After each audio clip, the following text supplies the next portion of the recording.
భారతదేశం అనగానే ఆధ్యాత్మికత, ఆ ఆధ్యాత్మికతను ప్రతిబింబాలైన ఆలయాలు ముందుకు గుర్తొస్తాయి. భారతదేశం అంతటా ఒక్కొక్క ప్రాంతంలోని ఆలయాలు ఒక్కో శైలిలో ఉంటాయి. కానీ దక్షిణాదికి వచ్చేసరికి భారీ గోపురాలే ఇక్కడ ఆలయాల ప్రత్యేకతగా కనిపిస్తాయి. ఇప్పటికీ దక్షిణాది ప్రజలు గోపురాల్ని తమ సాంస్కృతిక వారసత్వంగా భావిస్తారు. అందుకనే తమిళనాడులోని రాజముద్ర మీద సైతం శ్రీ విల్లుపుత్తూరి గోపురమే దర్శనమిస్తుంది.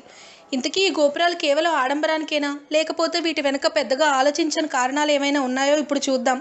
ప్రస్తుత రోజుల్లో అంటే అంతస్తుల కొద్దీ ఎత్తైన భవనాలు కట్టిస్తున్నారు కానీ ఒకప్పుడు ఊరంతటికి ఎత్తైన భవనం ఆ ఊరి గోపురమే.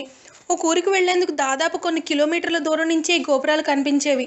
అందుకేనేమో గోపురం అన్న మాటకి పట్టణ ద్వారం అన్న అర్థం కూడా ధ్వనిస్తుంది. ఇప్పటికీ కంచికి వెళ్లే దారిలో దాదాపు 10 కిలోమీటర్ల దూరం నుంచి ఆ ఊరి గోపురాలు కనిపిస్తూ ఉంటాయి. ఊరిలోని ఎత్తైన సురక్షితమైన భవనం కాబట్టి ప్రకృతి విపత్తుల్లో గోపురాన్ని మించిన ఆపన్నహస్తం ఉండదు. విపత్తులలో స్వామివారి ఆధ్యాత్మిక అభయం ఎలాగూ ఉంటుంది.